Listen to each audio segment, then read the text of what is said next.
Lighten up, take me on your magic river. Tell me all your dreams align. Sign me up and tell me about the people that you know who are trying to feel alive.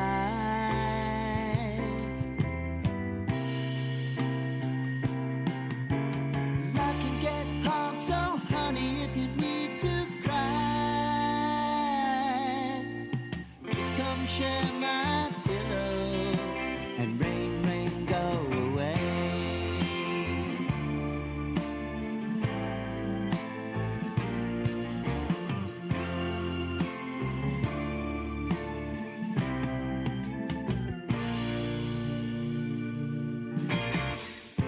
I wanna hear about everything you're ever thinking. You know that I can take the truth. Call me out if you think I'm never slipping. Maybe I can turn it around.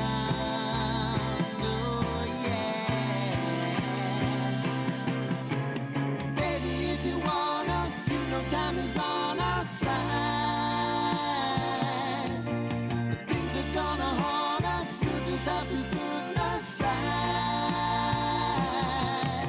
And I'm right here if you just need to cry.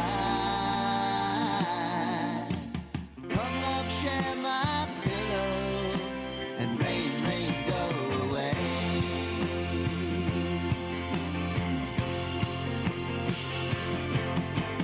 Been some time since you fixed me. I'll never forget your time.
malfeasance so much. It was a case of people were carrying out a specific playbook that failed to cause us to act in time for these things. So it wasn't actually particularly fair to the employees to say you violated our practices in some way. That wasn't really what happened. What happened was, I would say, a lot of focus on process and on governance and controls, and not enough focus on basic bread and butter banking, credit risk, liquidity risk, interest rate risk, things like that. So, as we discussed yesterday, we took very substantial steps to avoid further spread of those issues, and that was successful. But I understand your point on accountability. This is one of the areas where you see the approach to looking at safety and soundness, and with the number of MRAs and MRAs that went really documented, but no action was taken, that leads me to the conclusion that individual employees, supervisors, should have been held accountable for that. I'll move on, though. In the past, you've supported tailoring regulations so that we ensure banks of different sizes thrive and to preserve our diverse banking system. Will you commit to working with me as chairman to make sure that financial regulations do not impose more burden than is necessary? And I'll say that this comes after a number of conversations with community banks and regional banks that have continued to stress that the cost of the regulatory framework around them isn't just harsh, it's oppressive. Larger banks suggest that the cost per employee for the regulatory framework is $10,000 per employee. I think we can do better, and would love to hear your thoughts on that. Right, first of all, I will commit to working with you on that. We do try to avoid excessive burden. I think it's fair to take a fresh look frankly, on debanking. I think we all see, both in your hearing and in the one on the House side, we hear a lot of people talking about that. And, it's time to take a fresh look, I think. We don't intentionally do these things, but sometimes regulation leads things to happen, and we need to be working on that. I appreciate that, and I'll turn over to the ranking member. I'll say this. After having a number of conversations with CEOs of banks around the country, one of the things that was made clear to me with specific statement from the CEOs is that the regulatory OCC and other regulatory agencies said specifically to debank certain industries, and that is the point that I'm making, and one that I think we have to solve. If it's legal in America to do business, we should do our part to make sure that they're banked. Thank you, Mr. Chairman. So over the weekend, Co-President Musk and Acting Director Vogt effectively shut down the CFPB. No more cop on the beat looking out for a family of four in South Carolina facing an illegal foreclosure. No more cop on the beat looking out for your grandma whose bank account has just been taken over by a scammer. No more cop on the beat looking out for people getting ripped off by giant credit card companies that are charging illegal junk fees. It also means that the CFPB is no longer doing one of its most important jobs, examining big banks to root out illegal conduct before it happens, or at least stop it before more people get hurt. Chair Powell, if the CFPB isn't on the job right now, then who is administering JP Morgan or Wells Fargo's consumer compliance exams to ensure that they are following the law? Senator, I believe that, and you would know, that Dodd-Frank moved all authority for examinations in the consumer space to the CFPB. We still have some jurisdiction. We'll talk about that in a sec. But the answer to my question, please. If the CFPB is not there examining these giant banks to make sure they are following the laws on not cheating consumers, who is doing that job? I can say no other federal regulator. No one, in other words. So thanks to Co-President Musk and CFPB Acting Director Vogt, Wall Street banks no longer have to show the bank examiners that they're not illegally opening accounts people didn't ask for, like happened with Wells Fargo, or charging illegal junk fees like the Bank of America did. But CFPB has jurisdiction only on banks that have more than $10 billion in assets. So what's happening in thousands of community banks all around the country, those that have less than $10 billion in assets? So, Chair Powell, as you know, the Fed oversees consumer compliance for state member banks that have less than $10 billion in assets.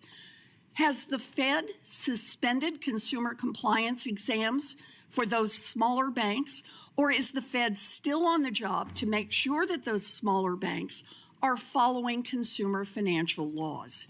Still on the job, business as usual. All right. By forcing the CFPB not to do its job, President Trump, Elon Musk, and the author of Project 2025, Russ Vought, are giving Wall Street banks an unlimited get-out-of-jail-free card so they can cheat working families, even while community banks continue to play by the rules.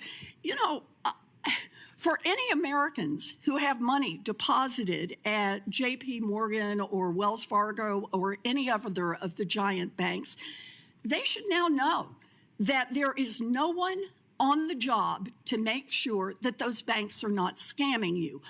Only the smaller banks now have a cop on the beat to make sure that they aren't cheating consumers. You know, if I have my money in one of those giant banks, I might think about going to a smaller bank where the protection, at least right now, is a whole lot better. Now, at the same time that the CFPB is under attack, the Fed is buckling to pressure from Wall Street to erase other safeguards for the too-big-to-fail banks. During the first Trump administration, under your leadership, the Fed weakened the big bank stress tests, including by giving the big banks some of the answers to the test in advance.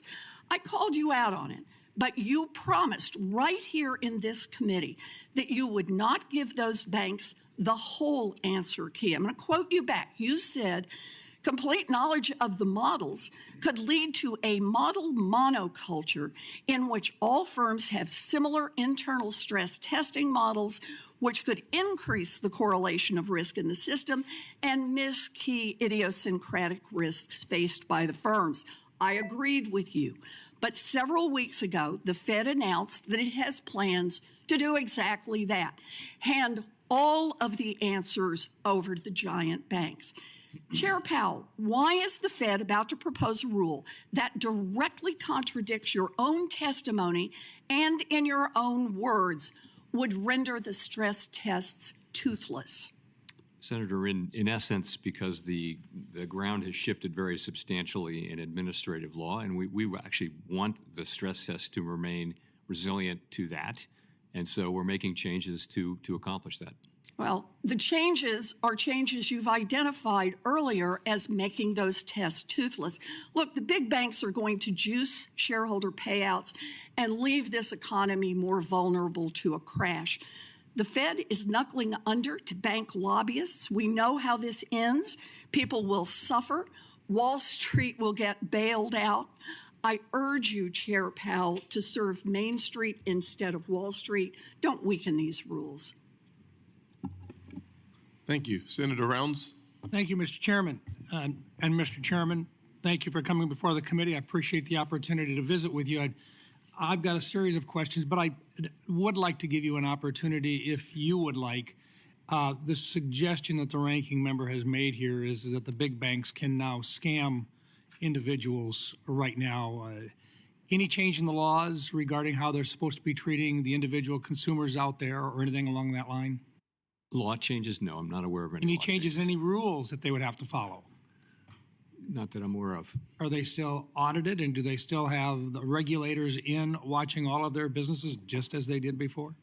Well, they'd have all the regulators except for the CFPB. Very good. If in fact, in the hypothetical, the CFPB weren't carrying that out. Anything else you'd like to add before we move on? No, I'm good. Thank you. Thank you, Mr. Chairman.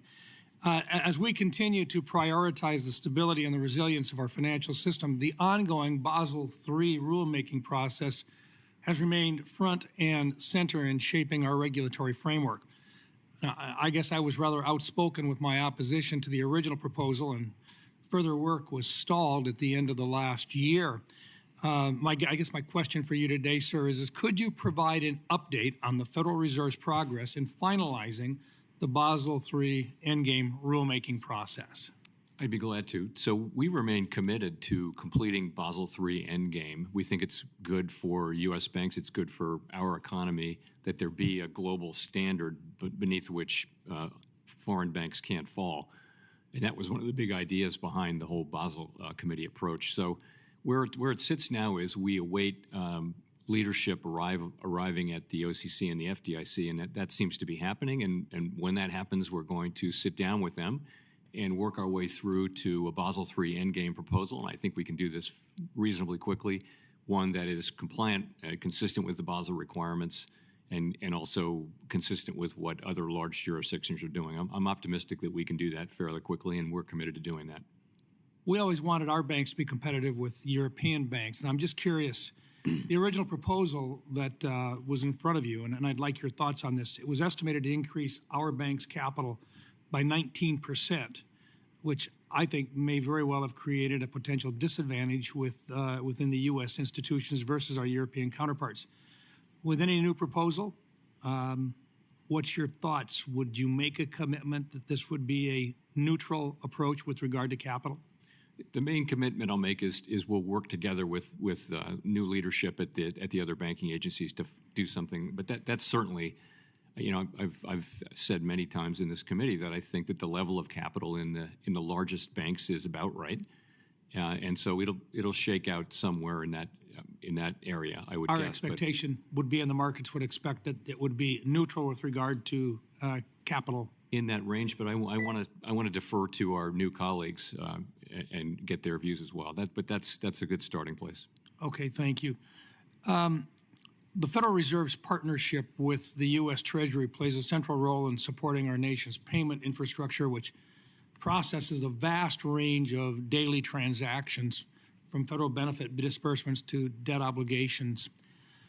Could you outline the Federal Reserve's role in supporting and managing the Treasury's payment systems, including how the Fed works to keep these systems secure, efficient, and capable of handling the government's high volume of daily transactions? So it's a complicated set of arrangements, and I'll try to summarize quickly. Effectively, Congress authorized spending, and then the agencies carry out those spending orders.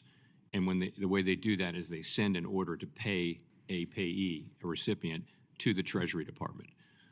Upstream, before it gets to the Fed, all of these decisions are made about: is this an appropriate order? Is this payee on the don't pay list, and all those things. Once all of that is set, it comes to the Fed, and by that I mean 4 or so of the reserve banks, and we actually make the payment. We take the money out of the Treasury General account and we make the payment. We make no judgments whatsoever. Those are all made upstream from us, and we are in fact the fiscal agent of the Treasury. Confirm for me today, is the system safe today? I believe it is, and I will tell you, we are very strongly committed to the integrity, efficacy, resilience, and all those things of this system. And people do depend on this in a big way, and we're committed to that. One last question for you, sir. The failure of Silicon Valley Bank, and the chairman brought this up.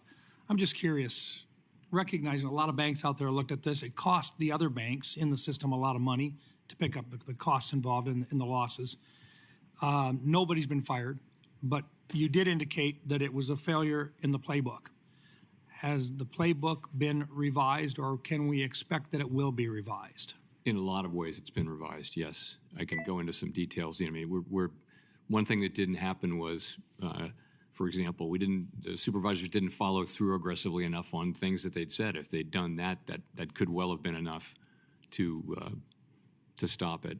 But a lot of it was just not focusing enough directly on what was a very large amount of interest rate risk, a large portfolio of long-term securities matched up with an unstable funding base.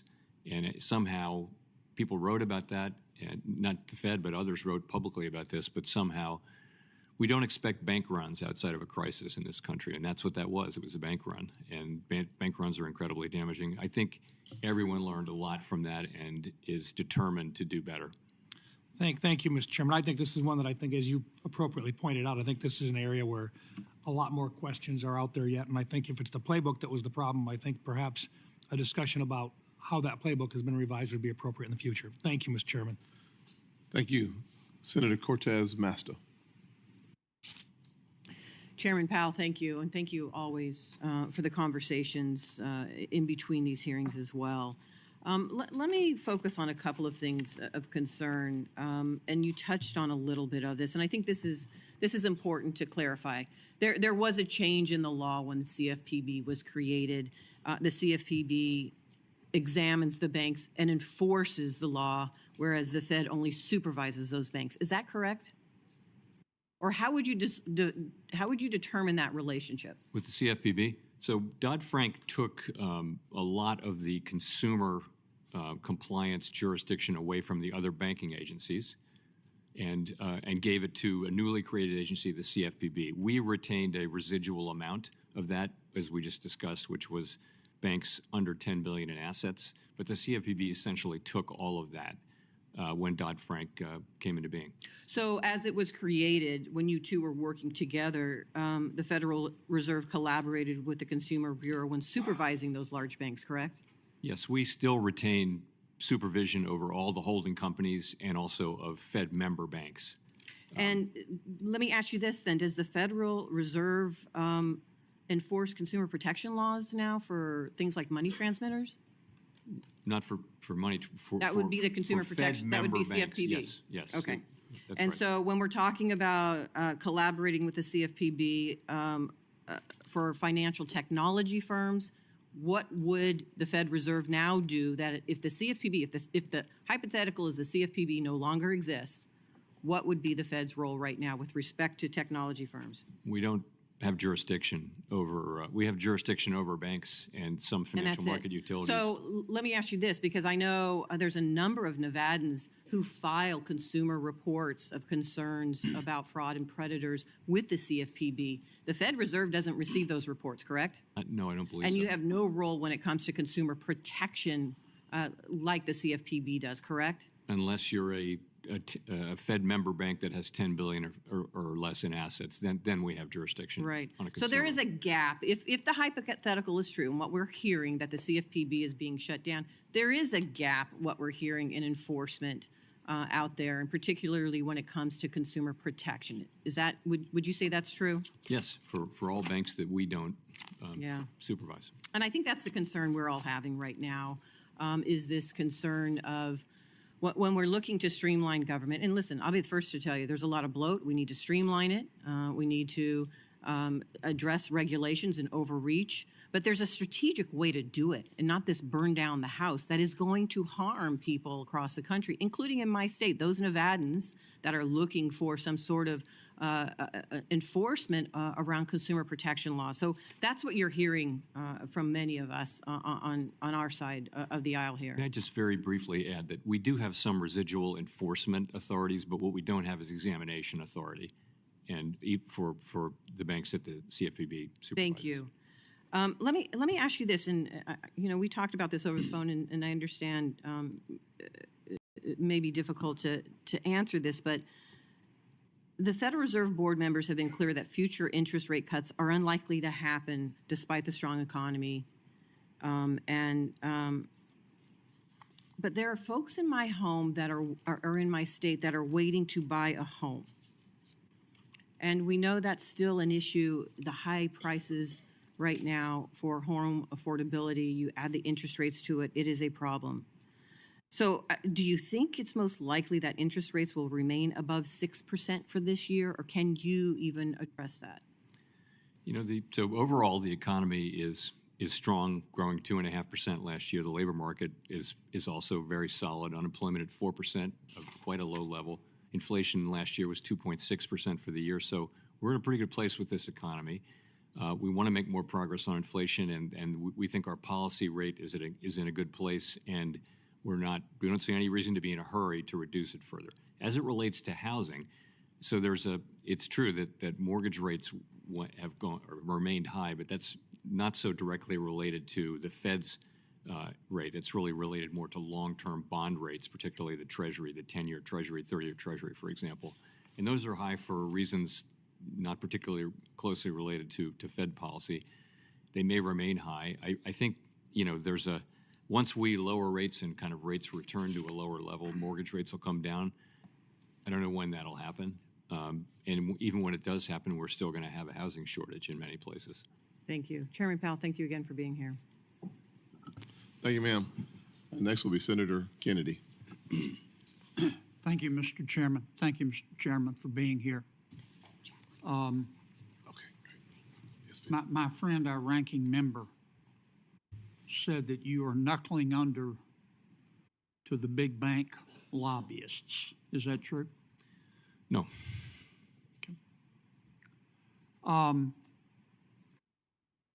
It seems to me that the big picture should not go unnoticed.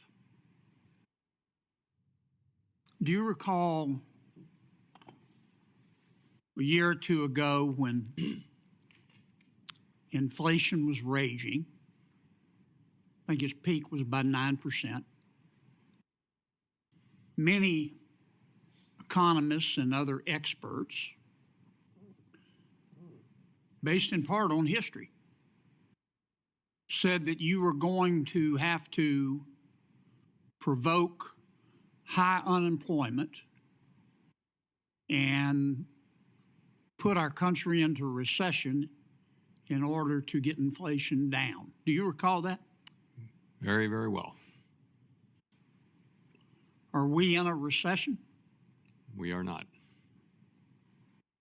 Would you, as an American, trade places right now with Germany in terms of the economy? No, I sure wouldn't. How about China? No, wouldn't trade places. How about France?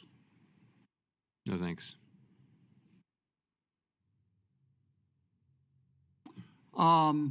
Things aren't perfect. Inflation's obviously still sticky, and long rates are too high, which I want to talk about in a second. But the fact is, knock on wood, we have experienced a soft landing, haven't we? Not for me to say, really. I'll let others Well, make have we that. experienced a hard landing? No, we sure Are haven't. we in a recession? No, we're not. I call that a soft landing. And it seems to me that you and some of the ladies and gentlemen who are your colleagues at the Federal Reserve behind you deserve some credit for that. Thank you. I don't know why you don't take the credit. Everybody else in Washington, D.C. does. Again, I'm not saying things are perfect, but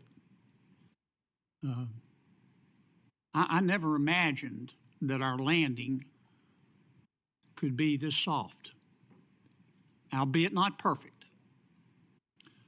And I wanted to thank you and your colleagues for that effort. You sure didn't get any help from Congress and on the our president on the fiscal side. I don't expect you to comment on that. You and the Federal Reserve can to a large extent control short rates, can't you? Yes. Through the Open Market Committee.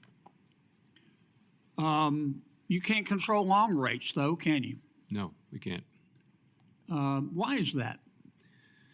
So a lot of things go into long rates, and one of them is the expected future short rate of Fed policy, but many, many other things go in. Expectations of inflation in the longer run, the sort of risks around the economy and around the budget deficit go into something called the term premium, which is the part we can't explain when we do these decompositions. And so, you know, it's set by supply and demand in the bond market at the long end, and we're not particularly. We have some influence, but mostly not. Many Americans are looking at short rates and looking at the Fed's behavior and how you reduce inflation, but they don't see the long rates going down, and obviously that affects mortgage rates. And I would encourage you and your colleagues to spend some time explaining to the American people why that is. Final question. If you went home tonight and Mayor POW, your spouse, said, I got a call today from our bank, and they're debanking us. They're worried about their reputational risk because they don't like our politics. Would you think that fair? No, I sure wouldn't. And as I mentioned earlier, I too am troubled by the quantity of these reports, and really want to understand better why this is happening. One theory is that banks are just very risk averse around BSA and money laundering, and that's because we're so tough on them, and that they just don't. Any red flag is enough. But it may be that this whole thing with reputation risk needs to be thought about. It's actually coming out of our one manual that we use. We're taking that concept out, the manual that we've been using for account access for master accounts. We're just going to take that out.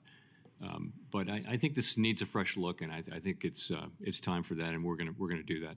Well, I've asked our chairman, and he has agreed to invite some of the CEOs of some of the banks that have been debanking people. The CEOs, Yes. not their lawyers, not their PR consultants, Not the lobbyists. not their priests, them, the CEOs, to come in and let's talk about this and find out what the hell's been going on. Thank you, Senator Kennedy. Thank you, Mr. Chairman. Senator Reed. Thank you, Chairman Scott. Chairman Powell, welcome. Thank you very much. I think your monetary policy combined with the Biden fiscal policy over the last 4 years has made a tremendous difference. We've avoided a recession. And I'd like to remind people how far we've come. In 2020, the gross domestic product decreased 2.2%. The unemployment rate finished the year at 6.7%. By 2024, gross domestic product grew 2.5%. The unemployment rate was 4.1%. Labor force participation rate went up from 61% to 62.5%. And that's a combination of your work together with the fiscal policy of the Biden administration. So I thank you for that. One of the issues before us today is the issue of tariffs. In July 2018 testimony, you stated, Mr. Chairman, countries that have remained open to trade, that have not erected barriers, including tariffs, have grown faster and had higher incomes. Do you still believe that? Yes, I do. I would stand by that. So President Trump's tariffs on China, Canada, and Mexico will obviously raise costs on families. In fact, some economists, many economists, project about $1,200 per year households will be paying extra. An increase of inflation by nearly 1%, economic growth depression, and, for example, the increase of the average car price by $2,700. Is that a wise policy? So I guess I ought to say this. I think the standard case for free trade and all that logically still makes sense. It didn't work that well when we have one very large country that doesn't really play by the rules. And in any case, it's not the Fed's job to make or comment on tariff policy. We, really, that's for elected people, and it's not for us to comment. Ours is to try to react to it in a thoughtful, sensible way and make monetary policy so that we can achieve our mandate. Just this weekend, the president removed the board of the Kennedy Center and made himself chairman. What would you do if the president tried to remove a member of the Federal Reserve Board? Well, it's pretty clearly not allowed under the law. Thank you. We've communicated back and forth about synthetic risk transfer as a potential danger to the banking system. And could you give us some insights on how we can improve financial stability by regulating these transactions more appropriately? So what we've been doing for some time now is looking at them on a case-by-case basis. And if they really do transfer risk successfully, then that's okay. I mean, it's a good thing if a bank wants to transfer risk off its balance sheet in a way that it gets compensated for and all that. But what you want to make sure is that the risk is really transferred, and that was the problem during the global financial crisis. Was sort of things that appeared to but did not accomplish a transfer of risk. So we see this coming, and we've been looking at these transactions on an ongoing basis. Well, I commend you for that. In fact, what happens typically is the transaction becomes complicated by synthetic risk transfers, as it was the case with synthetic derivatives. So thank you for your attention to that. We've talked about housing. It's absolutely critical everywhere across the country. We're in a housing shortage. Of course, while housing is difficult, two of the mainstays of our housing market are Fannie Mae and Freddie Mac, helping to support home ownership. Does the federal guarantee backing Fannie and Freddie help make mortgage rates more affordable and home ownership more accessible, Mr. Chairman? I imagine it does hold down mortgage rates, the fact that they're a sovereign risk. And how important is the 30-year mortgage to ensure that families can afford a home? In our housing market, the 30-year mortgage is very important. Yeah. And I have heard some discussions about eliminating Fannie Mae and Freddie Mac, which would be detrimental, I presume, to the housing market. That's really a question for you. I mean, putting them back in the private, putting housing finance back in the private sector has some appeal over the longer run, but I leave that with you. Thank you, Mr. Chairman, very much. Appreciate it. Thank you. Senator Ricketts. Well, thank you, Mr. Chairman and Ranking Member, for holding this important hearing, and thank you, Chairman Powell, for being here today to talk about our economy and all the things that are going on. I want to address, again, something that the Ranking Member started talking off about, which was characterizing the CFPB as being the cop on the beat here. But I can tell you, as having been a governor and having a Department of Banking that reported to me, that if any consumer would contact us and make a complaint about a bank, even a big bank like JP Morgan, we would investigate, as could the OCC, the FDIC, the FTC. So to characterize that nobody's out there looking for consumers, I think, is inaccurate.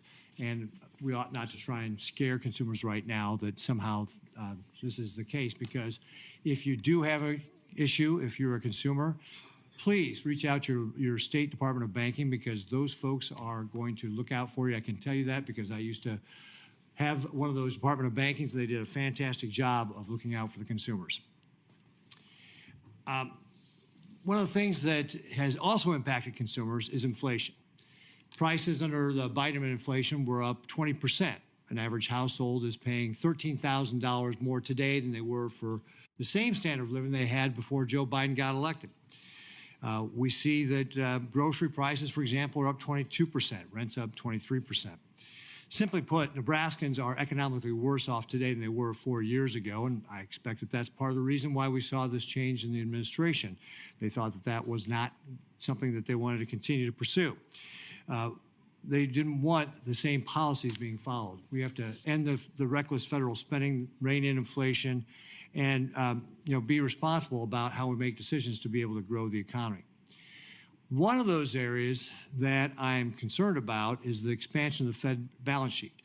The Fed's balance sheet before, at the end of 2019, so before the pandemic, was about $4.1 trillion. By May of 2020, the Fed expanded that to $7 trillion, and by 2022, the Fed's balance sheet hit an all-time record of $8.9 trillion. Inflation peaked at 9.1% that year, a high we had not seen since 1981. Now, I'm encouraged by the actions the Fed has taken with quantitative tightening to shrink the balance sheet down to $6.85 trillion, but $6.85 trillion is still too high. And one of my concerns with this, Chairman, is that that's kind of one of your tools to be able to guard against a downturn in the economy or some sort of shock. You obviously used it during the pandemic. Looking ahead long term, will the Fed Reserve continue to this course of unwinding the balance sheet? Yes, so what we said is that we intend to slow and then stop the decline when reserve balances are somewhat above the level that we judge consistent with so-called ample reserves. The most recent data and the feel of the markets is definitely that reserves are still abundant. They're about the level they were at when runoff started, because the runoff has really happened out of the overnight repo facility, reverse repo. So yes, it's an ongoing thing, and we're not yet where we're headed. So what kind of pace can we expect? And I know that obviously there's going to be a lot of factors like what happens to the economy over the course of next year. But if things were going to go along the way they are today, you've already said the economy's doing well. Inflation's a little higher than we want it to be at 2.6%, but unemployment's at 4%. If these commissions, and I think you used the word stable quite a bit, if these conditions were to remain stable throughout the course of the year, would you have a range that you could give us of where the balance sheet might be if we were talking again here in January 2026? We basically we're going to be looking at reserve conditions in reserve markets, and trying to stop a little bit above what we consider ample. And we think we're meaningfully above that now. We can't put a number on it because you can't directly know the demand for reserves other than by observing behavior in the market and then putting a little bit of a buffer on it. So I can't give you an exact number, but for now it's ongoing, and we have a ways to go. What kind of conditions would have to happen for you to start going back to quantitative easing? So quantitative easing. That's a tool we tend to use when we're at the effective lower bound and we can't cut interest rates anymore. So nothing like what you're seeing in the current day. It's a different test for stopping quantitative tightening, but we would use QE going forward only in a situation where rates are at zero, and we're a long way from zero now. So that you think that, again, just generally speaking, then, if things were to remain stable, you'll continue to unwind the balance sheet, you'll continue the quantitative tightening. Can't give me a range on this. Is that what I hear you saying? That's right. That's right. Okay, great. Well, I encourage you to keep doing that because, again, I think that's important to be able to make sure that you've got powder for the next issue that we may face. So thank you very much, Mr. Chairman. Appreciate you being here. Senator Warner. Thank you, Mr. Chairman. Chairman Powell, good to see you.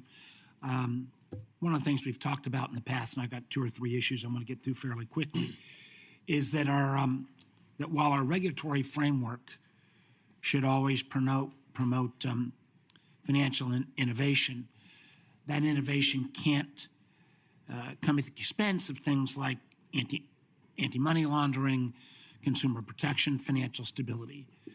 I continue to worry in many of these hearings where we keep seeing this regulatory creep outside the boundaries of traditional financial regulation. I think if we were starting a system from scratch, few of us would design it this way. But it is one of the reasons why I'm looking forward to working with Chair Scott and my colleague, Senator Lummis, on a framework at looking at stablecoins in particular within the regulatory perimeter. I know my friend Bill Hagerty just introduced a bill in this area. I'm looking at trying to make sure we get those guardrails put in place, and how it touches the Fed is something that's terribly important to me. I know you and I have talked in the past about the notional idea of same activity, same regulation in the non-bank sector. If you'd like to wax briefly on this question around stable coins and how we think about them in the same point of, if they are similar to other activities, should they not have the same regulatory structure? So we definitely support these efforts to create a regulatory framework around stablecoins. Stablecoins may have a big future with consumers and businesses. We can't know that now, but it is important for the development of stablecoins in a safe and sound manner, and a manner that protects consumers and savers and all, that there be a regulatory framework. So we see these bills, and we're in contact as we were in the last Congress, and trying to add our technical thoughts and how to do this. And we think it's a very constructive exercise. Well, we do think, you have a lot of expertise in this session, and there are people come with lots of opinions on everything in crypto, from over the top to the other end of the spectrum. And I'm gonna need to rely on your expertise as well as we try to work through some framework for stable coins. I know there are a lot of earlier questions on CFPB. I think the record is pretty darn good. It's returned $20 billion to consumers. Matter of fact, the last time we had the previous chair here, Chair Rohit, Ms. Chopra, we were talking about $55 million to Virginians. I do have to mention this more for my colleagues. Tim Kaine and I did a teletown hall last night. Lots of things happening in Virginia. Normally, we would get maybe 3,000, 5,000, 6,000 folks on a teletown hall. We had 60,000 last night. I have not seen anything like that in my time up on here on the Hill. And a huge amount of concern about what the Doge boys are doing, whether our information is safe, whether privacy is protected.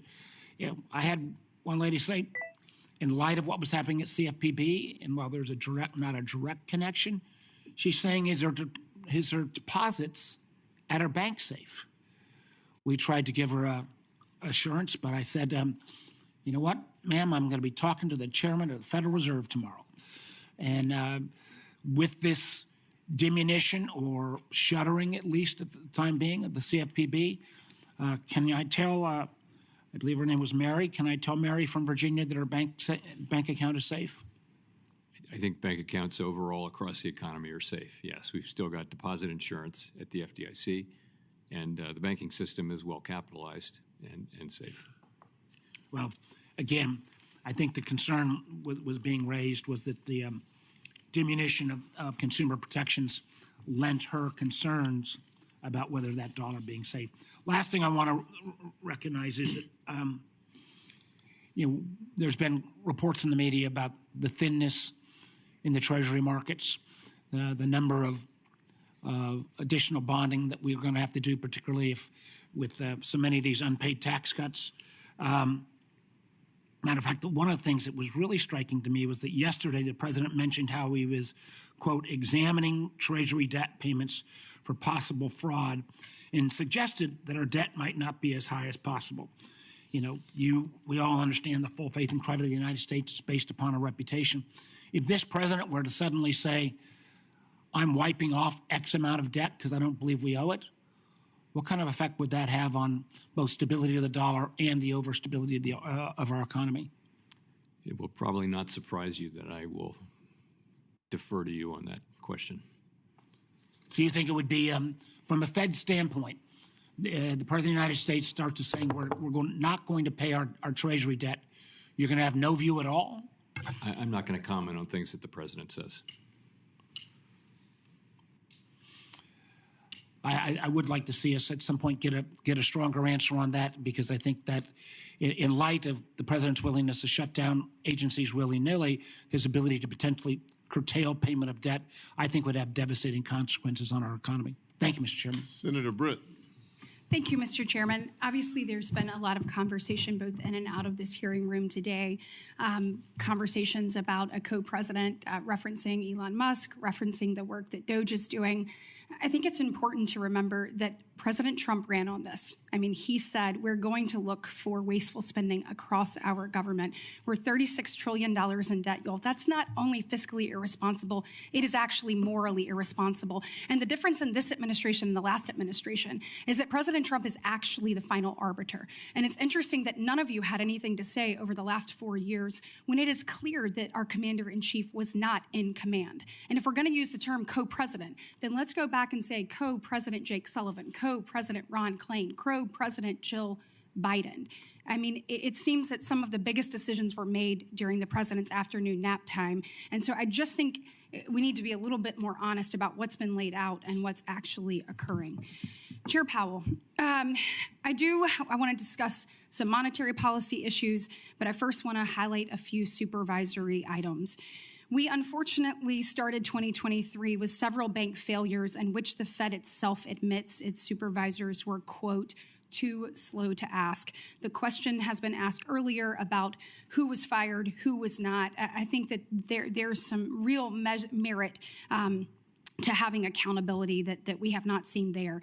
In the aftermath of those failures, the Fed was certainly not slow to act when it came to new regulations, like the new capital requirements that would have put the U.S. banks at a global disadvantage and actually hurt consumers in my state. The way I look at this is the world came up with a gold standard, and then Vice Chair Barr said, hold my beer. And unfortunately, that hurts Alabamians. In addition to that, we had Community Reinvestment Act and stress testing frameworks that were basically adopted in secret. Or as we discussed last week, the reputational risk and just the arbitrary nature of that and those standards that were used to push political agendas. None of this is acceptable, and we've got to take a look at how to promote greater accountability and transparency into the Fed's supervisory function. Shifting gears, as of January 30th, the Federal Reserve had a mark-to-market loss on its balance sheet of roughly $221 billion. In fact, I looked back and the Fed has posted losses since September of 2022. Meanwhile, we've seen transfers to the CFPB totaling $2 billion since September of 2022. So just to clarify, Chair Powell, these money transfers are requested by the CFPB director each quarter and then directly deposited by the Fed. Is that how that works? So the director of the CFPB requests money, and we, under the law, we send that money. Yes. So, in fact, but Dodd-Frank actually prohibits the Fed from actually reviewing or amending those requests. That is correct. And so it gives full discretion to the CFPB up director. to I think 12% of our. There's a ceiling on that, but that's correct. So just to level set, how many times has the CFPB funding request been denied by the Fed? We don't have the authority Zero. to deny it under the law. Zero, right? Zero, yeah. Yeah, that's what I thought. And by the way, I'd like to applaud the current administration and acting director Vogt for inserting some accountability back into the agency by pausing these quarterly just blank checks. On that, I know there's been a lot of conversation around the Bureau over the last few days, but I do want to focus on those last couple of years, particularly the $2 billion the CFPB received from September 2022 up to the last receipt on January 2nd, 2025.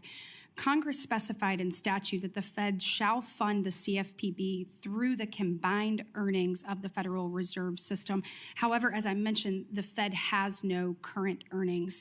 It has a balance sheet of negative $200 billion. So instead of the recent audit statement saying the Fed is funding the CFPB through assessments on its reserve banks, Mr. Chair, there are only two statutes that authorize the Fed to make reserve bank assessments, and neither permit the CFPB to fund transfers. So what authority exactly did the Federal Reserve have to assess the reserve banks in this manner over the last 2 years? I just wanted kind of a fact-finding. We looked at that question very carefully, and it's very clear on the law and the legislative history that we're still required to make those payments to do so. Appreciate it. Thank you. Senator Van Hollen. Thank you, Mr. Chairman. I would point out that candidate Trump did not run on implementing Project 2025. In fact, when he was asked on the campaign trail about Project 2025, he said, I don't know anything about that. Who are those people? And yet he early on and quickly installed a key architect of Project 2025, Russ Vogt, as the head of the Office of Management and Budget, which we know is the command and control center for the budget overseeing all federal agencies. And that's what Elon Musk is doing now. He's implementing Project 2025, the same Project 2025 that candidate Trump said he knew nothing about. And he said that because he knew it was unpopular. He knew it would be unpopular to take the financial cop off the beat. And I want to start by talking about what's happening over at CFPB, the Consumer Financial Protection Bureau, because that is the cop on the beat to go after fraudsters and scammers who cheat Americans out of their hard-earned money. And they have returned billions of dollars to our constituents, to the consumers who have been victims of these scams. And in doing so, they've earned some powerful enemies who want to shut them down. And Elon Musk is doing that dirty work on behalf of those fraudsters. And there's something especially twisted about the richest man in the world shutting down an agency that helps victims of scammers and fraudsters recover just a little bit of their hard-earned money. And I find it especially interesting that the new self-declared head of the CFPB, Russell Vogt, told employees not to come into the office and essentially to stop work. Here's what he wrote, and I'm quoting, "Employees should not come into the office," unquote, and "stand down from performing any work task," unquote. So this is an interesting situation. Federal employees continue to get paid, but the Trump administration tells them to stop doing their work. That apparently is what the Trump administration thinks is a good deal for the American taxpayer, to pay employees to not to do their job. So, Mr. Chairman, I have a simple question for you. Is that a practice that you pursue at the Fed, to pay your employees but tell them not to come to work? Have you done that? No. That wouldn't be very efficient, would it? No. No, it wouldn't.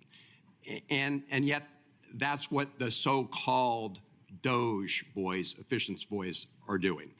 In addition to that, they're rummaging through the private, very personal, sensitive information of Americans at the Department of Treasury. So it seems to me that the Trump administration and Elon Musk are focused on everything except what Donald Trump said he was going to focus on during the campaign, which was to bring prices down. And when you look at the price of eggs these days, I noticed that Waffle House just instituted a new 50-cent per egg surcharge due to the nationwide rise in the cost of eggs. They said that's going to be a new surcharge, and other restaurants are following suit. You've seen that, right, Mr. Chairman? Yes. Yeah. And at the same time, the Trump administration has restricted federal agencies from providing the public with information about the bird flu, avian flu, which is part of the cost of egg increases. So what we're really facing here is an administration that campaigned on bringing down prices and is not doing that, did not campaign on Project 2025, and that's what they're doing. But when it comes to prices, Mr. Chairman, the president's also talking about significant increases in tariffs. Our Republican colleagues are also talking about passing a tax bill that gives way disproportionately to the super wealthy, and which will add trillions to the deficit by their own account. They're talking about playing around with the baseline. So my question to you is simple. All things being equal, do big increases in tariffs and increasing the deficit and debt put upward pressure on inflation? Isn't that simple math? You know, it really does remain to be seen what tariff policies will be implemented, and I just think it would be unwise to speculate when we really don't know. I mean, we see proposals, but it's so hard to say what's going to happen. And well, last time the Trump administration was in office, the Fed took actions because they were concerned about the impact of increasing tariffs. Isn't that the case? We wound up cutting rates in 2000 and I guess it was 19, right. But it really was because growth slowed and confidence was weak and the global economy was weakening. So the net effect of all that's what we look at. And it's really not just tariffs. It's tariffs, immigration, fiscal policy, and regulatory policy. And those will all go into a mix, and we'll try to make sense of it and do what's right for monetary policy. Well, if you could just get back to me, I'm not on the question of increasing the deficit by trillions of dollars and what impact you believe that has on inflation and prices. Thank you, Mr. Chairman. Yes, sir. Senator Lummis. Thank you, Mr. Chairman, and thanks, Chairman Powell, for being with us today. I think you're aware of what direction my questions will take. They will be focused on the bank supervision function of the Fed. And I'd point out that when you and I were toddlers, 1956, the chairman of the Fed at the time, William McChesney Martin, said that the Federal Reserve Board is an agency of the Congress. Ben Bernanke said something similar in 2013 when he told Janet Yellen that, quote, Congress is our boss. Do you agree with that statement? Yes, the way I always say it is that our supervision, our accountability runs through the legislative branch, not through the executive branch, as it does in many other forms of government. Thank you for that, because I wouldn't have guessed that that was going to be your response. The way that the Fed has behaved for the last 4 years in its relationship with the U.S. Congress is to thumb its nose at Congress. Your staff has repeatedly stymied information requests from this committee, notably made by myself, the chairman, the ranking member, Senator Tillis, former Senator Pat Toomey, and others. In my experience, the Fed is a black hole. It consumes information, but it never releases it. Your fellow governors have personally misled me on at least 2 occasions with respect to Wyoming and digital assets. And in recent federal court filings, former Senator Pat Toomey has accused your staff of lying to him while providing technical assistance on legislation that passed in the National Defense Authorization Act in 2022. Now, I have behind me a statement by the Fed's General Counsel, one of the staff that's sitting behind you today, who said, quote, "The Fed generally resists legislative prescriptions." Now, to me, that's thumbing his nose at Congress, the very people that you and I just agreed you are responsible to and the people depend on. So this is why the American people think there's a deep state. This is why they think there are faceless bureaucrats making policy to hurt the very people of this country. Just look at the mess the Fed made of Silicon Valley Bank. And I contend that there is a lack of understanding that is deliberate on the part of the Fed with respect to digital asset policy. So the Constitution says Congress is your boss, but somehow your staff have not gotten that message. So, Chairman Powell, do you commit on behalf of yourself and the Federal Reserve staff to comply fully with all document demands issued by this committee in a timely manner? Sure. Will you instruct your staff to be complete in their responses and not to obstruct the oversight functions of this committee? You know, we always work with the committee to be responsive to your requests. Sometimes they're beyond our capacity to respond to, and we work with committee and with committee staff to do that, but we're always responsive to committee requests. And I'll look forward to engaging with you when you feel that our requests are outside of the scope of the oversight that we have over the Fed. Do you commit to disciplining or removing any staff that are found to have engaged in debanking activity furthering Operation Choke Point 2.0 or other misconduct? I can't make an open-ended commitment to remove anybody, but I will tell you that I am struck, and my colleagues and I are struck by the growing number of cases of what appears to be debanking, and we're determined to take a fresh look at that. In fact, I took the thing that you showed during the debanking hearing. When I saw that, we're now taking that out of the manual.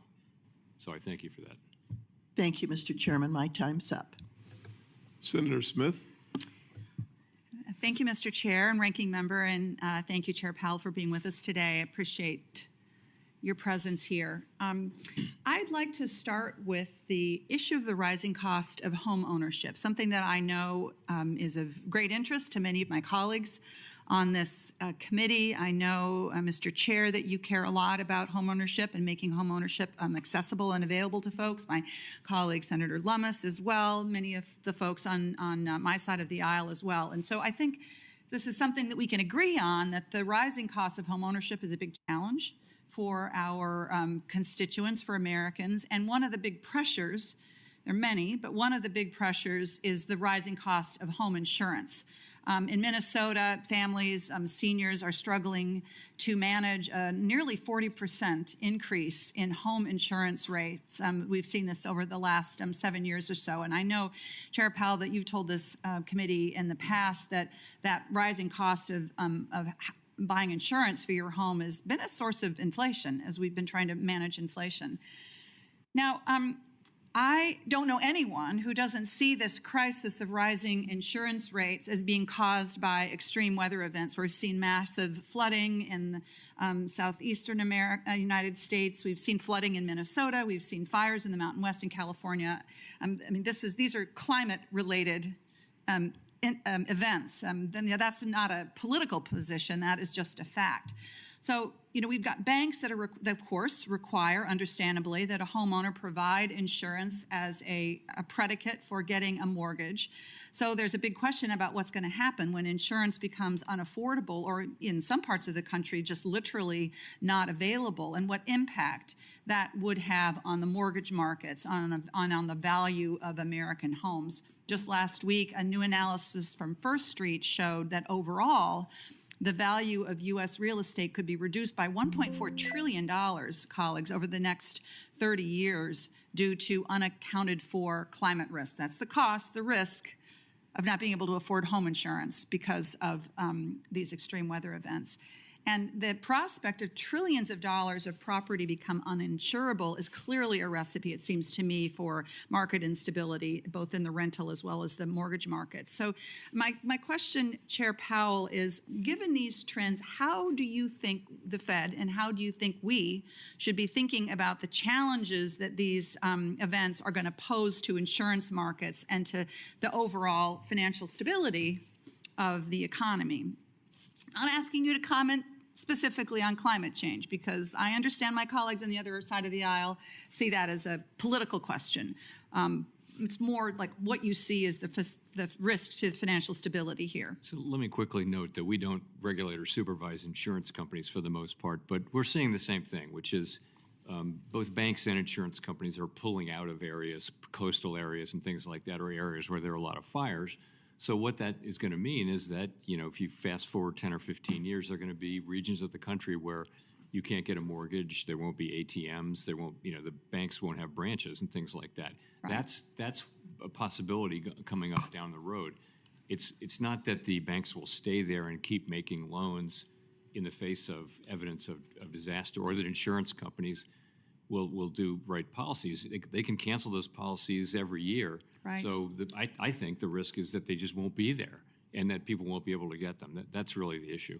And it seems to me that that would be a massive source of instability in our economy overall if you were to see that kind of dramatic decline in home ownership, home values, not to mention the disruption that would occur if people literally couldn't be in their homes anymore. So I think it's going to fall, if that happens, it'll fall on homeowners and residents, but it'll also fall on state and local governments, which you see happening now, where they're stepping in states where insurance is going away, private insurance. You're seeing states step in because they want those areas to remain prosperous. So I don't know that it's a financial stability issue, but it certainly will have significant economic consequences.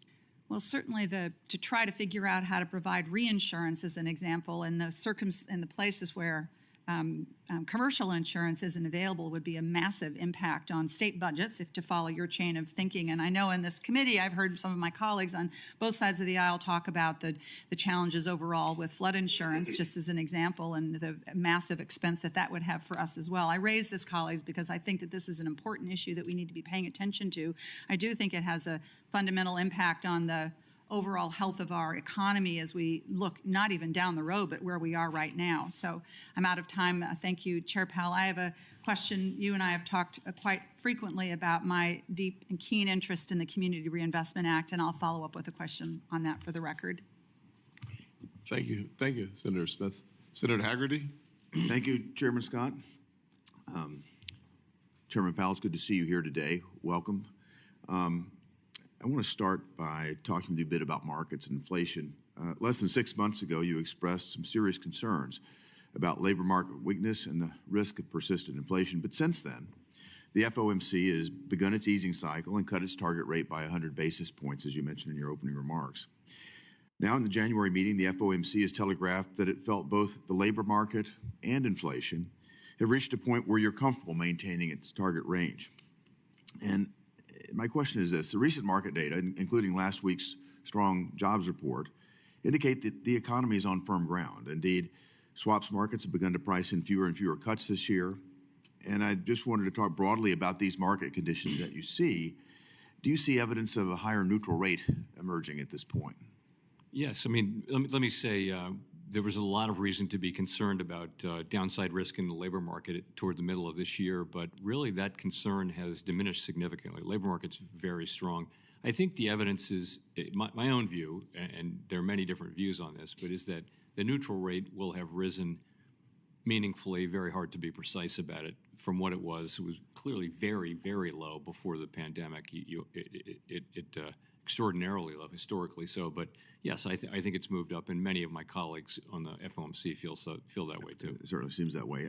I'd like to turn now to what seems to be a very popular topic right at this point, and that's the CFPB. In your response to Senator Britt's question earlier, you confirmed that when the CFPB submits quarterly funding requests, the Fed is not in a position to exercise any discretion over what the funds are used for. Is that correct? As long as it's compliant with the law. It just strikes me that the Fed is not in a position to hold the CFPB accountable for what it does or how it spends its money. Congress hasn't been allowed to hold the CFPB accountable for what it does or how it spends its money. It looks like no one has been able to hold the CFPB accountable at all. And now I hear, complaints coming from every corner, particularly from the other side, complaints about the excessive delegation of authority to a Republican CFPB director when this entity was intentionally created to be wholly unresponsive to elected officials. So I just find that quite rich. Before I close, I'd like to come to a point on climate, and particularly the Fed's forays into climate activism that have taken place over these past 4 years and the recent retrenchment that we've seen. It's one thing for the Fed to disassociate from its past climate activism in a press release, but to credibly claim that it's divorced itself from partisan climate policies, the Fed needs to do more than just issue statements. It needs to actually end its climate policies.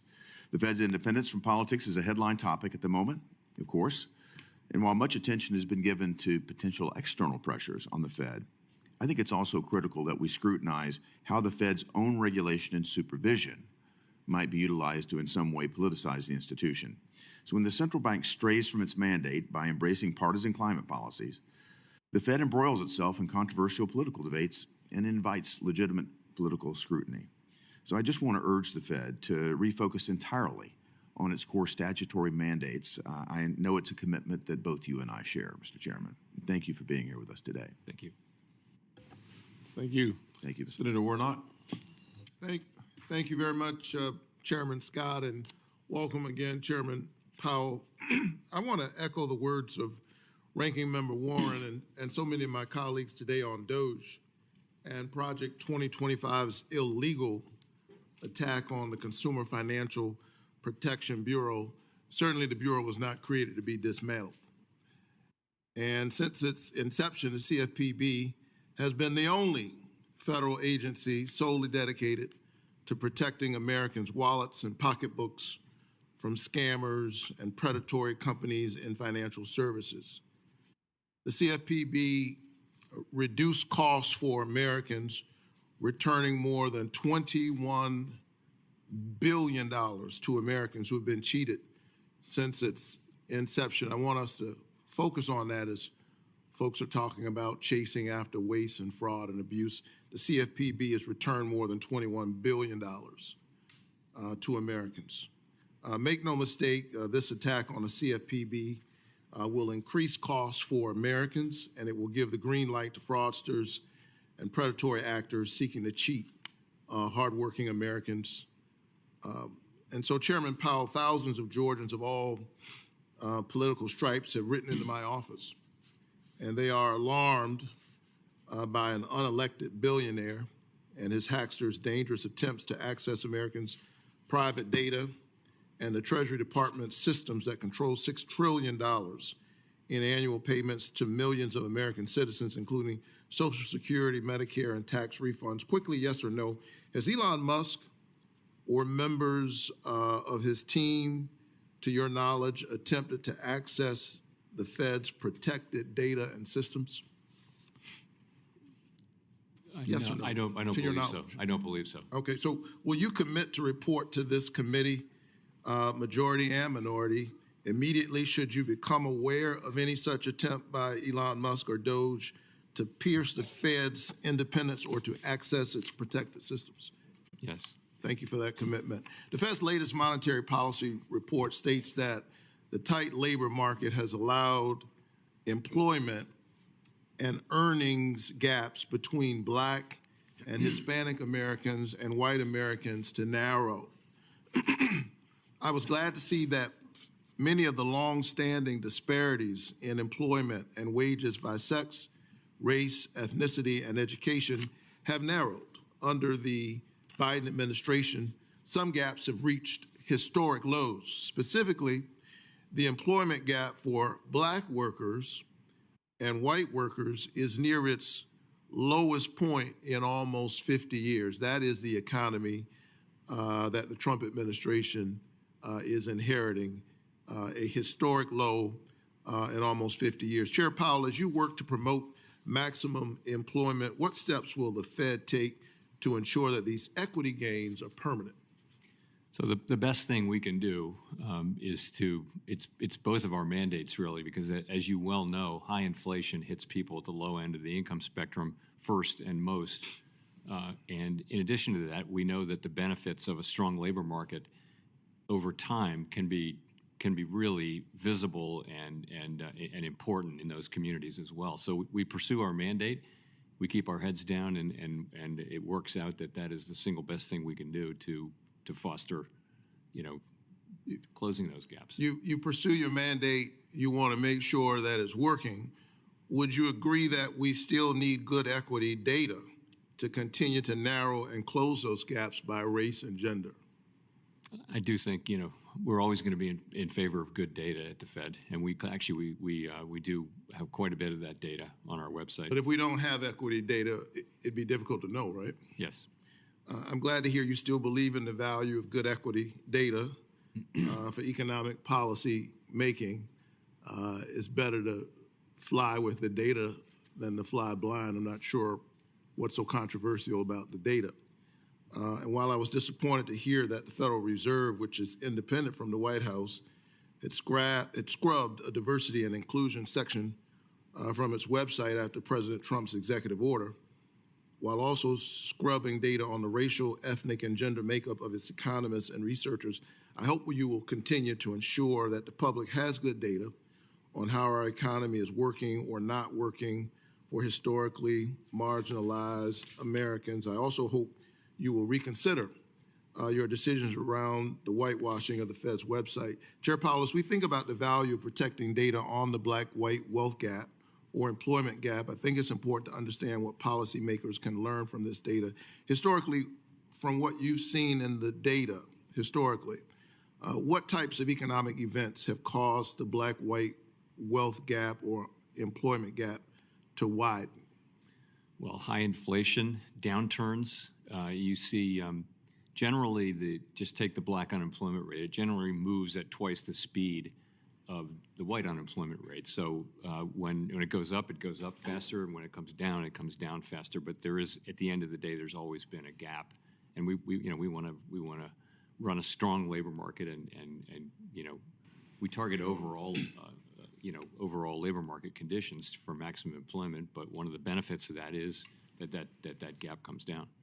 Thank you so much. We all know that fully deregulating our financial regulators like the CFPB, firing bank examiners at the FDIC, or weakening the Fed's supervisory capacity makes an economic shock or recession more likely. We know that this disproportionately impacts Black and Hispanic workers, and there are real consequences to weakening and eliminating financial regulations that keep us safe.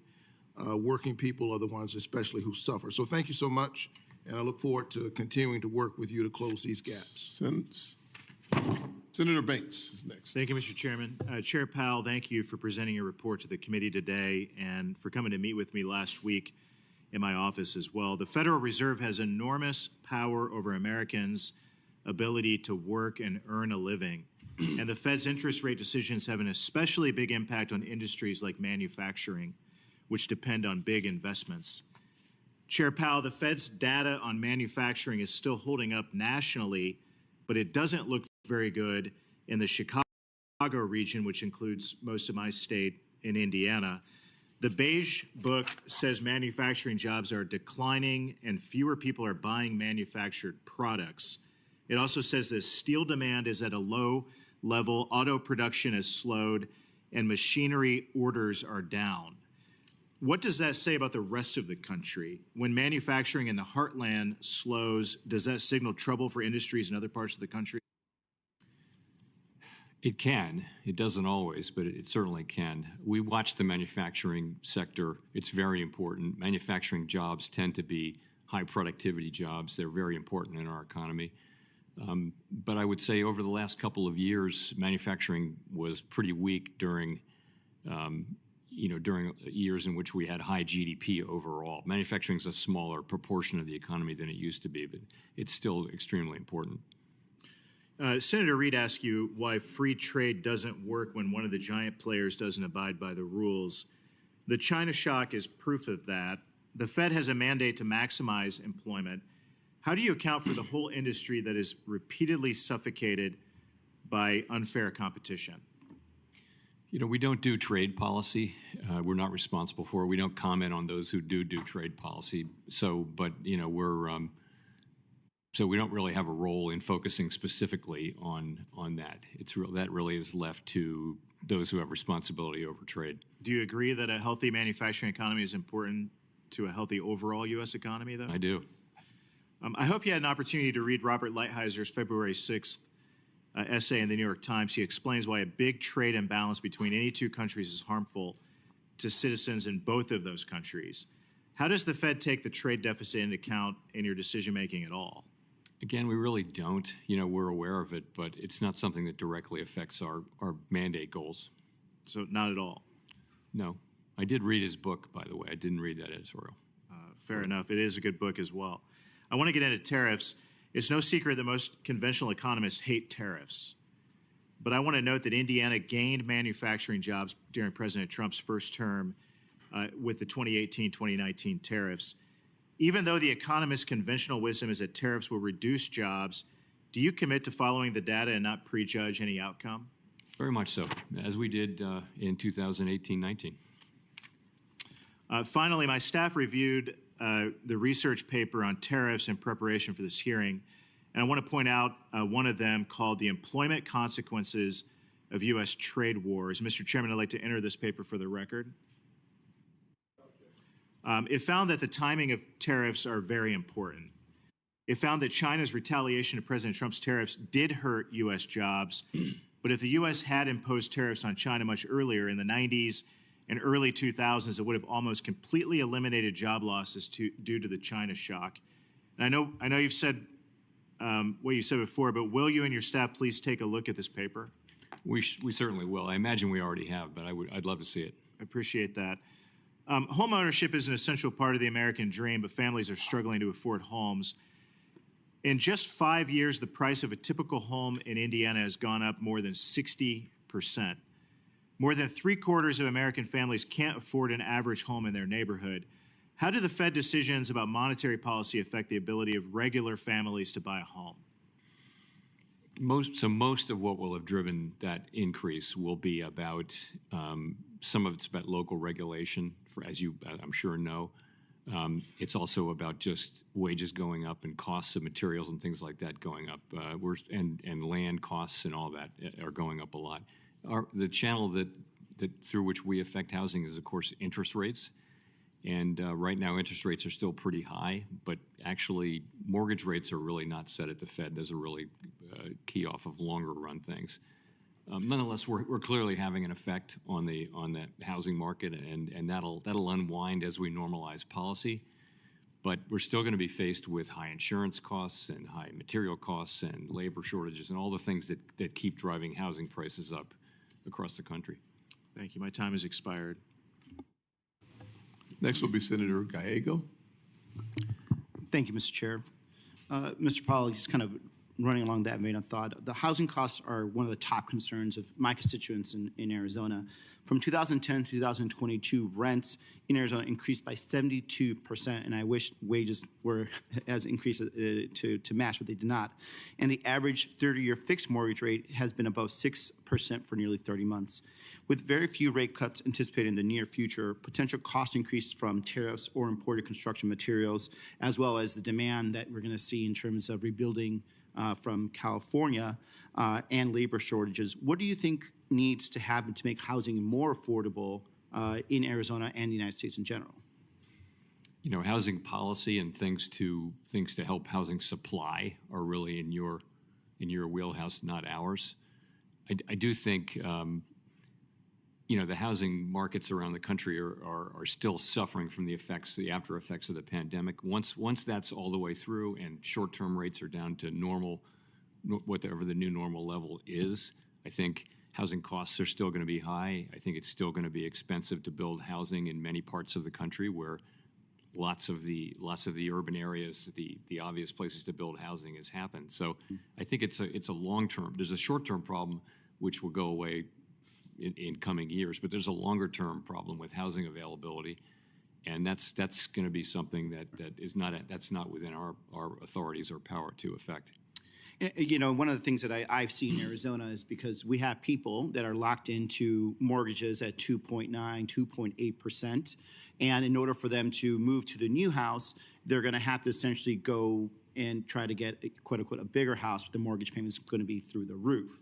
And while I know the Fed doesn't set the mortgage rate, at the same time, one of the biggest drivers, obviously, of inflation, especially in places like Arizona, is housing costs. And then one of the biggest decisions essentially you make on whether or not to move rates is inflation, which is driven by housing costs. So we're in this kind of perpetual vicious circle in Arizona when it comes to interest rates. So I don't know what the answer to that is, but I just want to at least for there to be some understanding on that, because it's the reason we're not breaking out of this cycle is because the problem kind of feeds itself over and over and over again.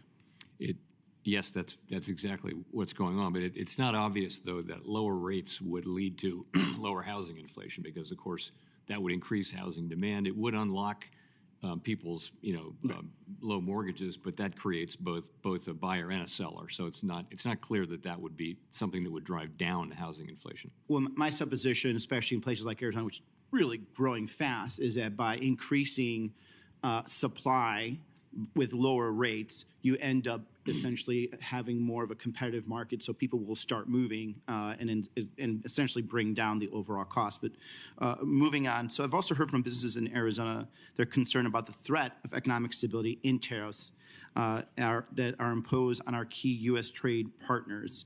How should we expect prices to move for basic items like tomatoes, peppers, cars, and the like if we place a 25% tariff on Mexico next month, as the president has threatened?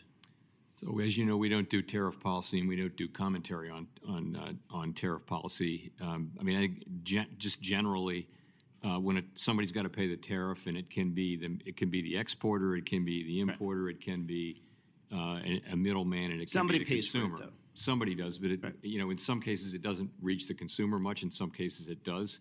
And it really does depend on facts that we haven't seen yet. But that also contributes to some of the calculations on inflation overall.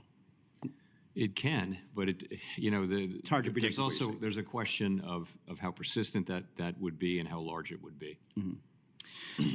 So, and of course, I understand you're not here to specifically comment on trade policy, but overall, is it your opinion, let's just say a base opinion, that high tariffs can lead to higher costs, which would then end up being seen in terms of your inflation calculation that helps you set the rates? So I'd say that's a possible outcome, which will depend very much on specific facts about what's being tariffed for how long, et cetera. Okay, thank you. I yield back. Senator McCormick. Thank you, Chairman Scott, and Chairman Powell, good to see you again. In the past 5 years alone, the national debt has exploded. Federal spending and the debt have increased by more than 50%. Debt held by the public, or true debt obligation, has more than tripled during the past 15 years, reaching more than $28 trillion. All told, U.S. national debt is now over 120% of our GDP. And runaway spending contributed to a regressive tax on all Americans, a tax known as inflation. In the past 5 years, the cost of living has skyrocketed for working class Pennsylvanians, especially, as you and I discussed when we visited, those relying on fixed incomes. And unfortunately, that compounded effect of inflation has not been offset by commensurate rise in wages for many Pennsylvanians. I've heard from countless Pennsylvanians who had to count their dollars at the gas pump, cancel family trips, even tighten their belts at the dinner table because of inflation. So while we discuss these heady issues, let's not lose sight of the very real human cost of the decisions made by people sitting in this room. And given that cost, I'd like to ask you about the national debt and the cost of financing it. We now spend more to service the debt annually than we do on national defense. So how concerned are you about the accelerating pace of government borrowing and the borrowing cost, which will affect families in the form of higher mortgage rates? You know, we don't comment on fiscal policy other than to say that, as my predecessors have said, that the U.S. federal budget is on an unsustainable path. It's not that the level of spending or the level of the debt itself is unsustainable. It's that the path is unsustainable, and ultimately the level of the debt will be. So there's no time like the present to start working on this. The longer we wait, the more painful it will be. It's something we need to do and will have to do in the long run, and the short run is better than the long run for that. And just as a practical matter, how do you factor that into your policy thinking and decisions? We don't. You know, we're here to achieve maximum employment and price stability, and it's really up to Congress to deal with fiscal issues, and we leave that to you.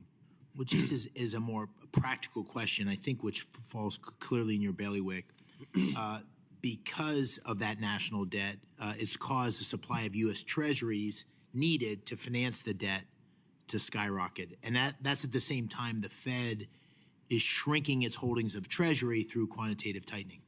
So the question is, or could you at least give us some insight into the impact that this is having on the Treasury market as investors must absorb that supply? And in particular, I'm interested in how the biggest holders of U.S. Treasuries, how their behavior is changing as debt increases. So this is a real Treasury question, but I think from our standpoint, I can say that there are lots of buyers for Treasuries, but Treasury buyers are going to be factoring in their assessments of the supply that's coming, and that may be part of the reason why the term premium has increased, as you know, over the course of this year. Although, you know, the rates have been going up and down lately. They're almost back to where they were before the election. I know the Fed has been moving forward with comprehensive changes to the stress test process. Could you discuss how you're thinking about reducing the volatility of the results and increasing transparency on the stress test? So on transparency, we're going to release the models, clean them up and publish the models, put them out for comment. In terms of volatility, we're also going to release the stress test scenarios before we implement them. In terms of volatility, what we said we would do is average the changes to, the problem is the stress capital buffer can be moving up and down just because of volatility in the results. And it seemed like a good idea to smooth that out by averaging over a couple of years. We're putting all this out for comment, though, and ultimately we'll we'll reflect those comments in the final decisions we make. Thank you. I'll yield back my time. Thank you, Senator McCormick. Senator Blunt Rochester. Thank you, Chair and Ranking Member, and thank you, Chairman Powell. It's good to see you, and thank you for meeting with me last week. We discussed everything from jobs and housing supply to the real impact on Fed policies on all of our lives. And I also got a chance to share with you just the concerns and consternation of Delawareans who, for the past few weeks, have been frightened by firings and funding freezes, and just the real impact on people's financial and personal data and information when, DOGE has access to this information. I'm hearing from my constituents as well about the potential shuttering of the Consumer Financial Protection Bureau. As Senator Warnock mentioned, CFPB has returned over $21 billion to millions of consumers, and that's a real impact.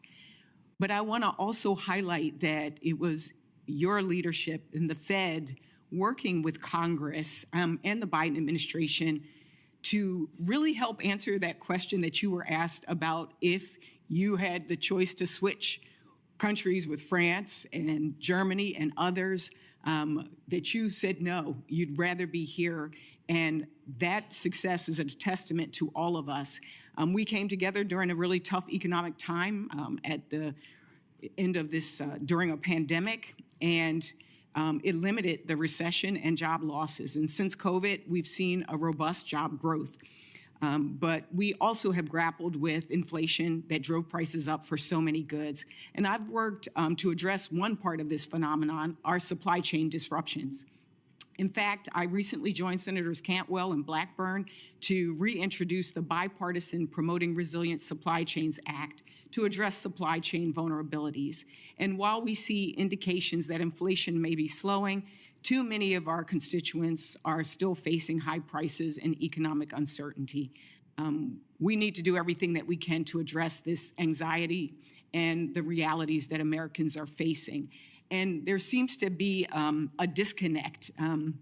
While the economy is doing, well here, on the ground, people aren't really feeling that.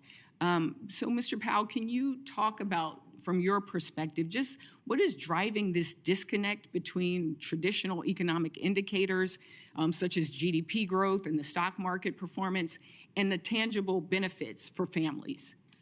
I'd be glad to. So it is clear that the overall aggregate numbers are just very, very good for the economy. 4% unemployment, inflation down to 2.6% last year, and the economy growing well in excess of 2%. These are good numbers. But what people are feeling is the results of several years of inflation, and particularly for people in the low and moderate income category, they're really feeling it. So if you look at the earnings releases and press conferences that they do, that companies like the dollar stores and things like that do, who deal a lot with low and moderate income people, they're all telling you that those consumers are feeling really strapped. So we do understand that, and we try to keep that in mind. Even though we acknowledge that the overall data are good, we see what people are feeling, and that's inflation. So it's just another reminder how much people hate inflation and how bad inflation is for people, high inflation, and it just furthers our resolve to get inflation back to 2% and keep it there. Thank you. One of the big areas that I focus on, you've heard many of us across the aisle talk about the housing crisis that we have in this country. And I know a few others have asked questions previous to me about this, but I would love to follow up afterwards with specifically what you think are the short-term and long-term things that we can do to really address the housing supply and affordability crisis.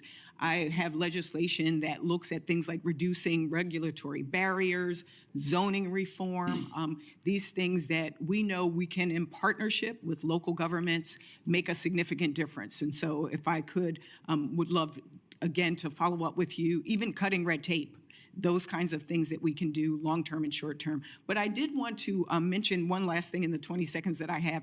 The Fed listens, things that you do, activities that you do. Could you talk a little bit about that as well? Because working people, a lot of times people don't feel that they have a place in these kind of conversations, but can you talk about what the Fed does with Fed listens? So briefly, we did this as part of our review 5 years ago, and we do it on an ongoing basis now. And the idea is that we break out from the usual people that we talk to, which is a pretty diverse group, and try to deal directly with people who are experiencing the economy and our policies.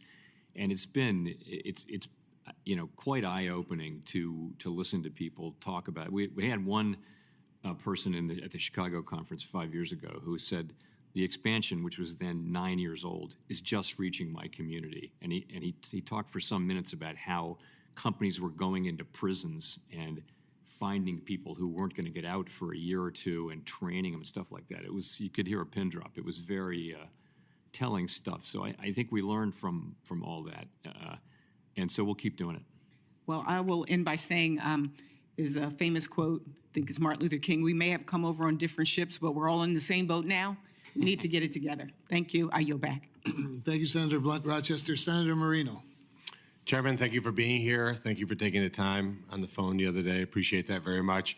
Just to ask you a broad general question. When you increase M2, the money supply, by 40% over a short period of time, is that going to drive inflation?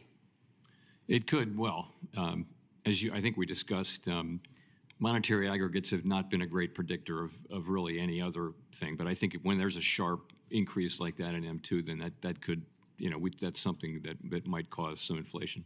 Now, is that just to be clear for the people watching, that happened because of public policy in this institution here, correct? In other words, there wasn't a civilian-led effort to increase government spending outside of the elected leaders that chose to make those decisions.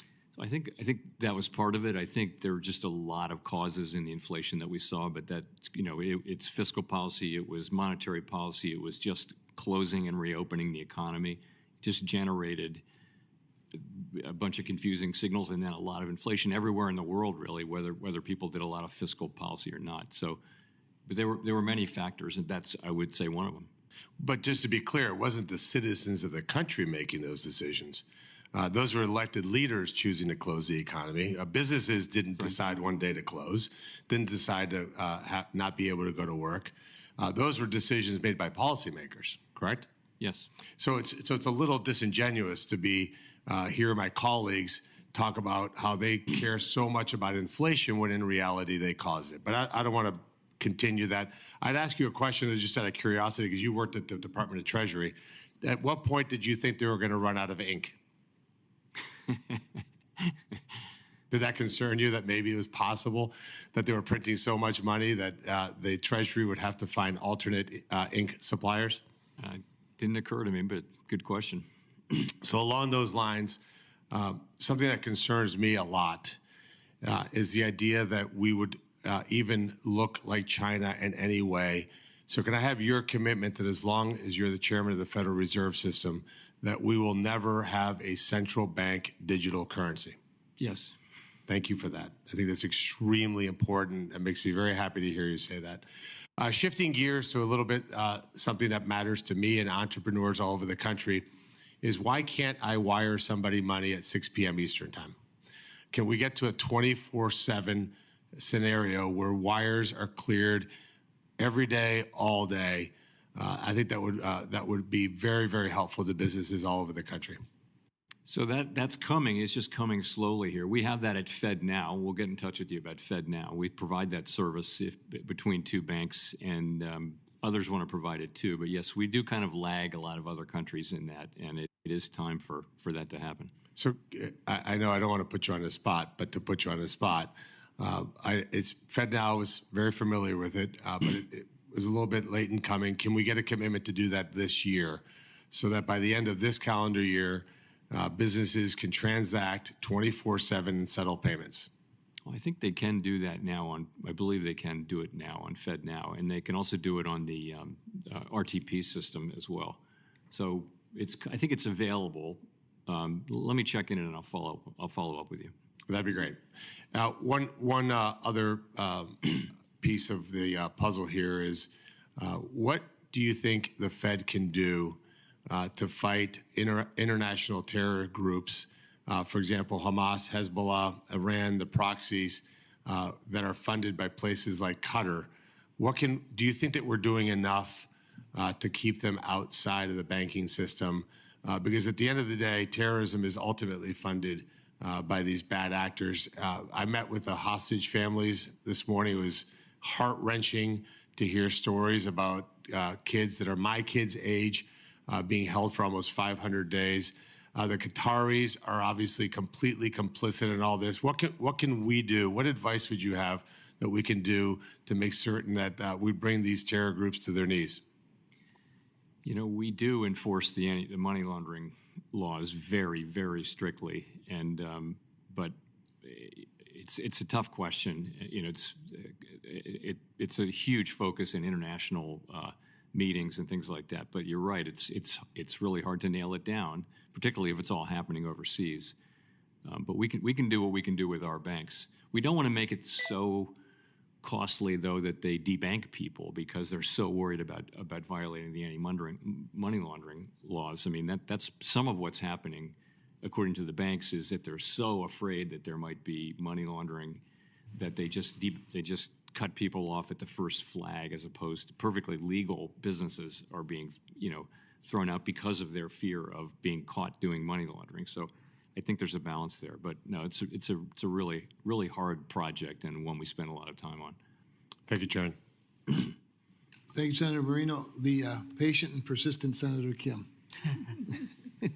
Thank you. I wanted to make sure some of my colleagues had a chance to be able to run off to some of their meetings, and I've enjoyed being able to listen to the chairman, to be able to hear some of your articulation here. I just want to share with you, I did a telephone town hall last night, and I'm glad to hear some of my other colleagues as well. And there is a lot of anxiety right now by the American people in trying to understand what's happening and seeing and interpreting what's happening on the news. I guess I just wanted to ask you, if you were, for your words of how you would explain to the American people the importance of independence when it comes to the Federal Reserve. So I think the point is that we'll make better policy, we'll keep inflation lower if we just focus on doing our job and stay out of politics, stay out of elections, don't try to favor or to hurt any political party, any political figure, just focus on the data. If we start putting up political filters, we'll be no good, we'll be less effective at our already quite difficult job. And I do think that's broadly understood. I think there's broad support up here in both political parties and on both sides of the Hill. I think that there is a decent degree of support for continued independence. That's not to say we shouldn't be accountable. We should be very accountable and transparent about what we do. We should be up here explaining what we do and why to our oversight body, which is this committee and then the same committee on the House side. So that's what I would say. Making decisions about your core mission about stability and about growth, but not thinking about it in terms of the context of an election cycle, for instance. Is that right? Yes, exactly. I wanted to just shift gears a little bit, but similar type topic. There's been a lot of attention to the role of public servants within our government and, our understanding what roles they play, how many to have. And I guess I just wanted to ask if you could speak to the role of the Federal Reserve employees, their qualifications, and more importantly, like their importance to the mission and being able to engage. How important are they to the work that you are trying to do towards stability and growth? So I'm very proud to be associated with the people of the Federal Reserve, and I'll give you an example why. When the pandemic hit, kind of out of the blue, and economies all over the world are shutting down, the U.S. Treasury market is stopping to function. Companies can't roll over their commercial paper. Economists are writing about a depression. People at the Fed who went through the global financial crisis 10 years before step forward and say, we got this, we know what to do. Here's what we do with the Treasury market. Here's what we do with money market funds. Here's what we do with the companies that can't get any financing. The markets were closed and companies were having maturing debt that they had to roll over. the people who knew what to do in that pretty dire emergency were working at the Federal Reserve and other places. But I will tell you, it was impressive. And I think if you could have seen the way people react and how hard they work and how much they know and how well it worked, really. Our work during the acute phase of the crisis was very successful. And it's entirely due to the knowledge base that resides with career people at the Fed. Yeah. Would you say that the Fed is overstaffed? No, I would say that, overworked, maybe not overstaffed. Everybody at the Fed works really hard. It's a place where people work. And a lot of this hard. Conversation right now about staffing numbers at different departments and agencies, it's going back to this sense of the taxpayer dollar, in terms of accountability there. But I guess I just wanted to ask you, is the Fed paid for by the taxpayer dollars? Can you explain to us what the burden is on the taxpayer? So we're self-funding through our large balance sheet. So when it comes to the staffing at the Federal Reserve, not coming from the taxpayers, is that right? Indirectly, we give away all of our profits. We give back to Treasury, and those profits would be higher if we didn't pay for the Fed. So in fairness, it's ultimately paid for by the taxpayer. But in that sense, we're self-funded. Self-funded. Yeah. Just one last question here. You talked about the different actors that are involved when it comes to levying tariffs in terms of paying that the exporter, the importer, the consumer. You said middlemen could be part of that. I guess I just wanted to ask you, do you know of any way in which to 100% guarantee that the consumers will not have to pay higher costs when it comes to tariffs? Not really. It's not going to be easy to identify with any accuracy exactly where costs do fall, but I think it'd be hard to guarantee any particular outcome. I think we're just going to have to see. Great, thank you. I yield back. Thank you, Senator. Senator Warren, did you? I do. Thank you, Mr. Chairman. I just want to make a point before we quit here, and that is about law enforcement. If you keep the laws the same on the books, but you fire the cops, you're going to have a lot more crime. That's kind of law enforcement 101. And the problem we've got right now is law in the books about consumer protection hasn't changed. But the cops, at least right at this moment, have been told at the CFPB to stand down. And I appreciate that we have state AGs who step in, and often they partner up with the CFPB. But there is no one else for the giant banks who actually does what's called the bank examination, the supervision. And that is so important. Remember the Wells Fargo scandal, where Wells Fargo was illegally opening fake accounts in people's names? You find that through bank examination, not because the person who got cheated could figure it out. Bank of America gets hauled in because bank examiners discovered they were charging people illegally on junk fees. Nobody finds that but the people who are down in the banks doing the bank examination on behalf of the consumers. Look, we tried a patchwork of law enforcement for consumers before 2008. We had all those laws scattered among 7 different agencies, and we saw how it ended. It ended with millions of people losing their homes, millions of people losing their jobs, millions of people losing their savings. The CFPB is our law enforcement agency to make sure that the giant banks follow the rules on consumer protection.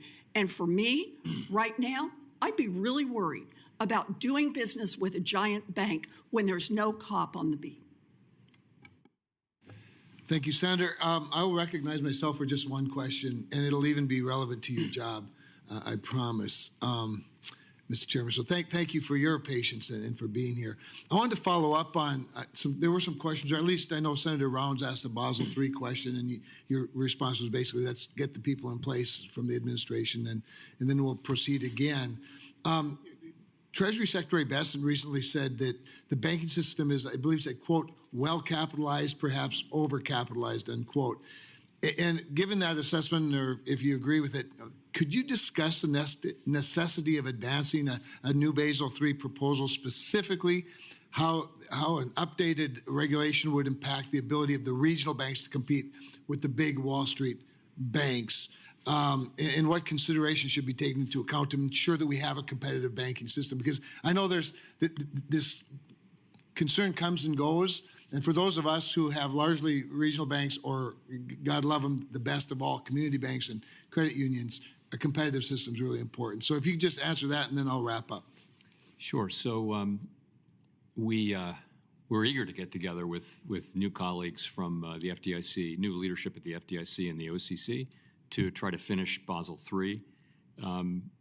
My own view has been that our banks are well capitalized, and Basel III was not supposed to be an exercise in raising capital in U.S. banks. Mario Draghi said that. Dan Tarullo said that back in the day, I believe. So I think that's about right. We have some work to do, but we'll get there, I believe, fairly quickly. In terms of your regionals, they don't face the GSIB surcharges. They don't face quite the burden that the large banks face on resolution planning and that sort of thing. So we certainly need those banks to be healthy and profitable, because we need them to compete with the GSIBs. We don't want a world where the GSIBs just keep getting a bigger and bigger share of the economy. That's not what we're looking for, and that's what a lot of pressure. We've seen the number of community banks, especially, declining for 30 years. Yes. And this is not something we want to. We don't want to be the cause of that. If it's happening by natural causes or because of evolving technology, that's one thing. But we don't want to be inadvertently causing that to happen. So as you look at a Basel III exercise, can you think of anything specifically that ensures that competitive, diverse banking system is maintained rather than a consolidation, whether it's fewer community banks into more regional banks, or fewer regional banks into more Wall Street banks? Well, I just think you think twice before you impose the kinds of things that we impose on the largest banks and the next to largest banks. You want to be careful not to just think we should do exactly the same thing. It's what tends to happen is, so for smaller banks, it raises the fixed costs, is what it does, of banking, and it makes it harder to start new banks, and makes it harder for any but the largest to be successful. So that's not what we want. We want a lot of competition, and these regionals. It's important that they thrive. I agree, and I agree with your assessment. So thank you for that. Thank you for staying with us for the day, and glad we could get you first. So as we wrap up, for senators who wish to submit questions for the hearing record, those questions are due 1 week from today, Tuesday, February 18th. Chair Powell, you have 45 days from that day to submit your response to questions for the record. Thank you. The committee stands adjourned. Thank you.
Lighten up, take me on your magic river.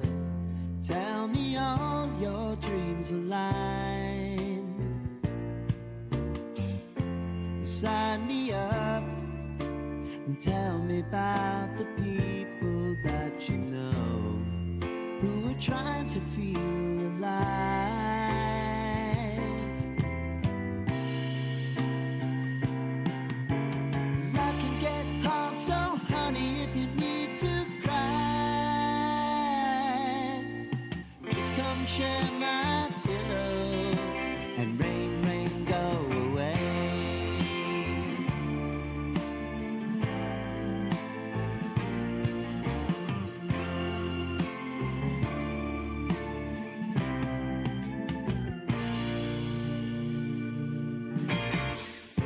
I wanna hear about everything you're ever thinking. You know that I can take the truth.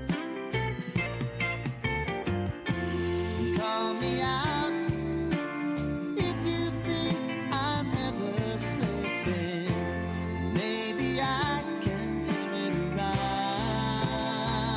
Oh yeah. Baby, if you want us, you know time is on our side.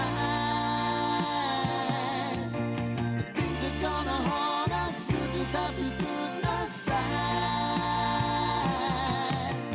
Now